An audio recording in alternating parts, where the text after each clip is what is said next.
Your mind. Kalau tuan-puan nak membina kehidupan yang lebih baik untuk diri, keluarga, start with you. Your brain, your mind, mindset. You have to change first. Not the world. Dunia ini berada long before you and I exist. The world takkan berubah untuk kita. We have to change ourselves. Okay. So, 2 langkah mandatory. Spelling mesti lah. Mandatory. Mandatory untuk membina kekayaan. Pertama, tambah ilmu kewangan, tambah ilmu pelaburan, tambah ilmu bisnes. Kemudian take action. Take action. And it must be in this right order. Ilmunya dahulu dan kemudian action. Action. Kalau mesti ada orang nak bertanya tentang bagaimana nak allocate masa dia. Masa, tenaga, energi, apa-apa semua. Jawapannya lebih kurang as a guide. 20-30% on the ilmu, 70-80% on the action. Tapi bermula dengan ilmu dahulu. Jika anda terus tak belajar ilmu yang cukup, yang terus jump to the action, ramai orang buat ni, itulah mereka tersilap langkah. Tersilap langkah. Very expensive. Start business, ilmu business terlalu cetek. Menanggung kerugian berpuluh ribu, beratus ribu ringgit, berjuta-juta ringgit. Semua ini could have been avoided jika anda mempunyai ilmu yang secukupnya. I know this by my own hard experience.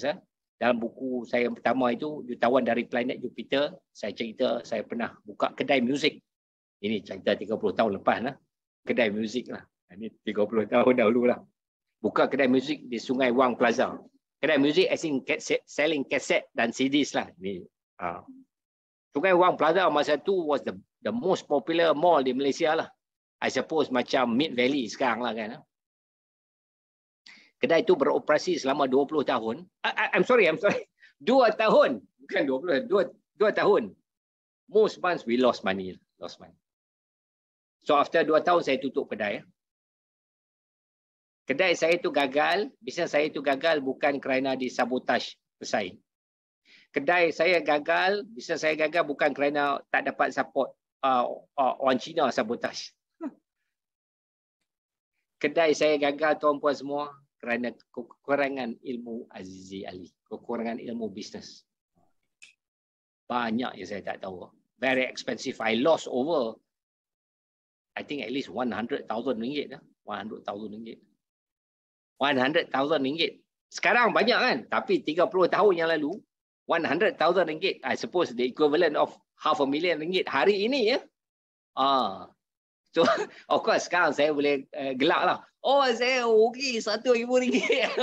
30 tahun dulu, boleh gelak lagi, boleh buat lawak lagi. Tapi masa tu, was not so funny. Not so funny. So, the day I close up the shop, I took a piece of paper, saya tulis apa kesilapan yang saya telah buat. Saya masih ada paper itu sampai sekarang, sampai forever. Saya tulis so that saya takkan ulang kesilapan itu. The main error, the main mistake was tu langkah pertama dalam gambar ni lah. Ilmu kewangan, ilmu bisnes saya bukan tak ada langsung, tapi terlalu cetek. Terlalu cetek. Sebenarnya, tuan-puan, cerita yang sama ni masih berlaku hari ini juga. Kebanyakan usahawan, businessmen, whatever they call themselves, ilmu bisnes dia mereka terlalu cetek. Ilmu macam saya kata 20-30%, the main thing is the action. Action ni lah yang akan membuat tuan-puan, adik-adik semua kaya atau tidak kaya. Of course dengan izin Allah lah kan. Kalau you banyak ilmu, banyak baca banyak buku, 100 buah buku, 500 buah buku, 1000 buah buku pun, tapi kalau tak take action, nothing will happen lah kan. You tahu a lot, you know a lot. You are macam a walking encyclopedia lah. Orang tanya aja you boleh jawab. Tanya ni boleh jawab. Tapi tak kaya-kaya. Buat apa kan? Tak buat apa. The purpose of education is so that we can use it untuk to live a better life lah. Untuk diri kita, keluarga kita, our masyarakat, insya-Allah negara kita kan. Bukan untuk ilmu ni, bukan untuk untuk tunjuk kat orang kita, oh saya tahu semua. Saya terror. Tanya apa saya, I can answer you. That's not purpose of ilmu kan. Okay, 5 langkah membina kekayaan. Quick one. Okay. 1, tambah ilmu kewangan. Saya dah sebut banyak kali ni. Kedua, tambah pendapatan. Create multiple streams of income. I will talk more about this shortly. Kemudian tambah simpanan. Simpanan minimum, I think most of you tahu, 10% sebulan. Ini minimum. That means lebih tinggi, lebih baiklah. 12%, 15%, 20%, 30% sebulan. Lagi bagus. Lagi bagus. Contoh saya sendiri, masa saya masih bekerja dahulu, 20 tahun, I could save setiap bulan from income saya sebagai seorang juruterbang tu, 30%, 30% from my income. Bila saya dapat bonus tahunan setahun tu, often time I can save 80-90% daripada duit bonus tu. Sebab boleh simpan banyak, sebab memang bonus. Memang bonus. Normally I can take 10-20%, give some money to my wife to buy something for herself dengan our daughters. Macam saya cakap tadi, my first sentence, dalam pelaburan, sikit-sikit, lama-lama. Masih sikit. I'll come back to that. Langkah kelima. Apakah langkah kelima? Ulang step 1 hingga step 4. That's all you need to do. So ulang and you get better. That's why dia mula-mula, okay, mana start, masa starting tu, of course, kita baru nak belajar tak apa terror lagi, save 10%. But as you get more knowledge, tambahlah. You makin terror. Makin terror menguruskan kewangan. Makin terror berbelanja. Makin ilmu kewangan pun, ilmu pelaburan pun bertambah. So your saving akan meningkat. Daripada 10% jadi 12%. Jadi 15%, 20%. Kemudiannya 30%. Dan kemudian, boleh tambah jumlah pelaburan tersebut. Jumlah pelaburan tersebut. Okay. So that's how you get better and better. The objective of life, tuan-puan, adik-adik semua, is to become better. Better hari ini daripada semalam. Esok insya-Allah dengan ilmu-ilmu kita pelajari hari ini, pengalaman kita hari ini, kita akan menjadi lebih baik esok ya. Esok.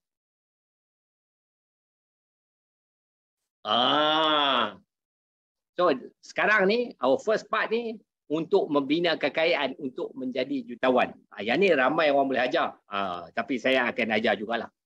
So the main thing tuan-puan semua, get into sales. You must get into sales. Kalau tuan-puan belum menjadi seorang usahawan, sama ada full time ke part time, you must get into sales. Jadi seorang usahawan lah, maksud get into sales ni. Because the world rewards sales. Tapi how do you tell one HR manager yang terror daripada not so terror tu? Susah kan, a bit subjektif lah. Subjektif. Tapi good sales manager, how do you tell them apart? Senang saja. Who can sell more, lagi terror. Betul tak? So tuan-puan, the world rewards sales. Reward sales. So you must get into sales. Get into sales. Easy to quantify, easy to shine. Easy to shine. Of course, masa nak start tu, in the beginning tu, mula-mula tu semua orang kekok. Terutamanya ramai pada kita, I'm making assumption. Saya datang daripada kampung, bukan daripada keluarga yang usahawan. So ilmu usahawan tu kosong lah kan. Itu kosong lah. Tapi boleh belajar. Bukan susah sangat.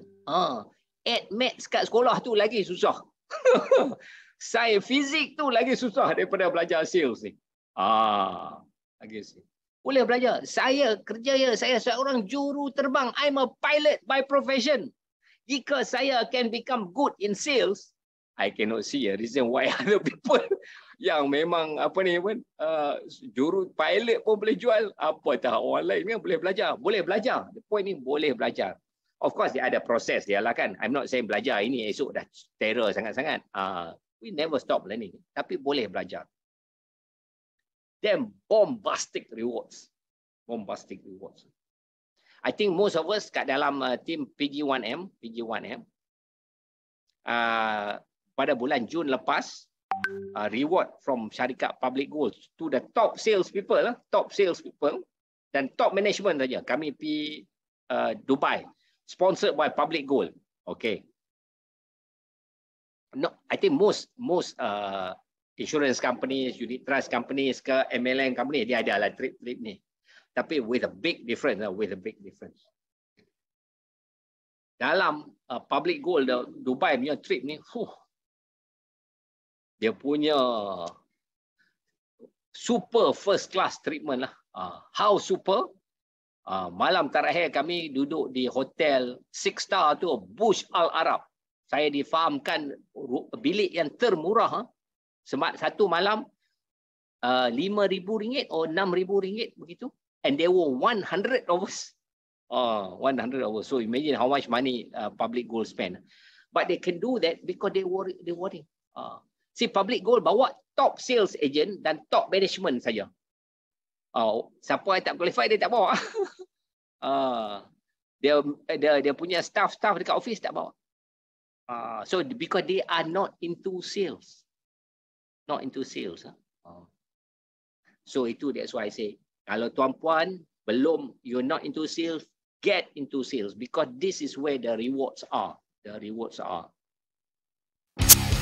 Terima kasih kerana menonton video ini dan jangan lupa untuk subscribe YouTube channel saya dan layari website saya onegolbina.com.